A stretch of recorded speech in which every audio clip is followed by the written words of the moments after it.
Hi, this is Paul. I'm coming back with TTM episode number 5, and this is basically these aren't cards; these are kind of custom photos, and I'm trying to break everything up a little here. Uh, we got a 2-2 from Bob Baylor. He signed this Baltimore Orioles logo photo. And he put his years and he played with them 75 and 76. 77 he was taken, well, after the 76 he was taken by the Toronto Blue Jays in the expansion draft, and then later on he became a Met. So he inscribed his years with the Mets right there. It's hard to see, but it's 1981 and 1983. He was actually traded to the Dodgers by the Mets, and the Mets got back Sid Fernandez. So shout out to TTM Mike and Chris Cards. Turned out to be a very good deal for the Mets. Sid Fernandez is doing did something kind of similar to what David Peterson is doing for the Mets in this postseason. He's, a starter, but you don't need 5 starters in the postseason. He's kind of been the go-to lefty and in the Mets bullpen, getting some key hitters out and giving them a little length. So that's what Sid Fernandez did. Sid Fernandez was actually key in that '86 World Series. If some of you remember, he got some key outs in that 7th game because the Mets, obviously, everybody knows what happened in Game 6 with the Mookie and Buckner play, which just evened the series out. And the people in Boston were making a big deal, but they still had another game. But that's all been righted by with the Red Sox anyway. But the point is that in Game 7, I can't remember who started for the Mets. I'd have to look. It's so long ago, nearly 40 years ago. But Sid Fernandez came in early in the game in relief and shut down the Red Sox. The Mets were in 3-0 deficits, and obviously they came behind. Strawberry hit a homer. Ray Knight hit a homer, who was the World Series MVP. So that's enough on the New York Mets. No, you're probably tired of hearing about it. But the next one is a 3 of 3 from Darryl Knowles, a great TTMer. He signed this and inscribed this Washington Senators logo photo. He was an all-star in '69. He signed this logo photo for the Oakland A's. He was a 3-time world champion. And something interesting on Darryl Knowles was hurt in '72. So he was not on the postseason roster. And I'm not correcting it, but Wikipedia put down he was a 2-time World Series champion. Because he was. That's a lot of bogus stuff. If you're on a team and you can't play in the postseason because you're hurt, you're part of that World Series team. It wasn't if he was in minor leagues or anything like that. And the same thing with Reggie Jackson in the 1972 American League Championship Series against Detroit. He scoring a run. He tore I believe, his Achilles tendon. And you see clips of the '72 World Series. Reggie was on crutches. Reggie won 3 World Series with the Oakland A's, and then obviously won 2 more with the Yankees. But Reggie's won 3 World Series with the Oakland A's. So I just don't get it. Yeah. So yes, but Darryl Knowles is a 3-time world champion with the Oakland Athletics, and then he signed this Montreal Expos logo photo. I think that was not one of his last teams. But he did inscribe 3-time World Series champion, '69 All-Star, and then he played for the Expos in '78. So then the next one is a 2 of 2 from George Middlewall, the great TTMer. He signed this Minnesota Twins logo photo. And he was actually a coach for Billy Martin in Oakland during the Billy Ball days. He was the bullpen coach. So I had him sign that. Then the next one is 2 of 2 from Sal Butera. He signed this Minnesota Twins logo photo. And then he signed this Montreal Expos logo photo, Sal Butera. And then this was a 1 of 1 from Doug Rader. He signed his Houston Astros logo photo. It got a little smudge. What are you going to do? He probably just put it in the envelope before it dried. But oh well, not going to cry over it. Then the next one is a 3 of 3 from John O'Donoghue. He signed in pen.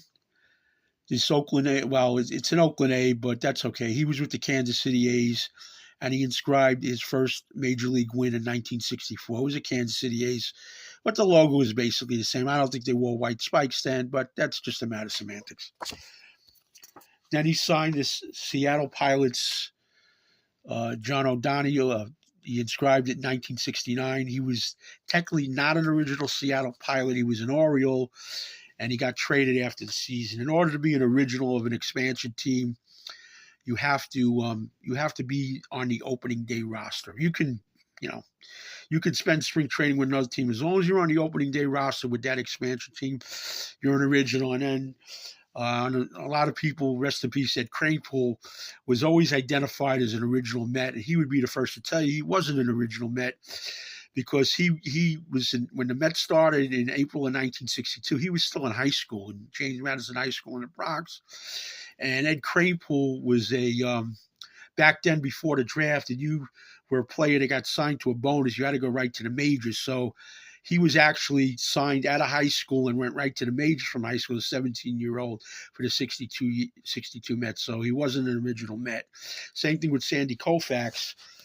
Sandy Koufax, the same thing. He was actually a Brooklyn Dodger in 1950, I believe it's 1955 when they won the World Series, and he was one of those bonus. They called them bonus babies, and you had to be put on a major league roster. And I don't think Sandy Koufax was ever played in the minor leagues.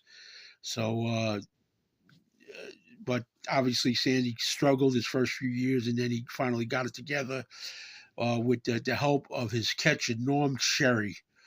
I'm going back a little bit before my time, but that's how Sandy Koufax got straightened out. So, and then the last John O'Donoghue was this. He signed this Expo logo photo. He played for them from 70 to 71. Signed in ballpoint. It came out okay. I wish he would have signed in Sharpie, but some of these older players, they don't have Sharpie. So what are you going to do? And I'm not sending them Sharpie. And then the next one is a 2 of 2 from Jerry Manuel. Several years ago, when I visited New York, I went to Citi Field, and so I took this photo before the game. I've had it saved. Figure, why don't I just print them and use it as TTM fuel? And then this is the outside of Citi Field. With the home run apple is the one from Shea Stadium. They put a new one in Citi Field. So if you ever go, no shout out to TT Mike again, but if you ever go to Citi Field, that home run apple outside the stadium is the one from Shea Stadium. So, and then I spoke about this on my last video about that New York Daily News. What I did, I took a picture of this was actually the front. I can't remember if it's the front or back page, but I took a picture of it. Not the greatest picture, and I figured I'd use it as TTM fuel. So the first one actually, and what I did, I made several copies, and I could make more, but there's not that many 69 Mets still around at TTM. So and I still have a few more out I haven't got back yet. So I did send a couple, and I told them to keep one if they wanted. But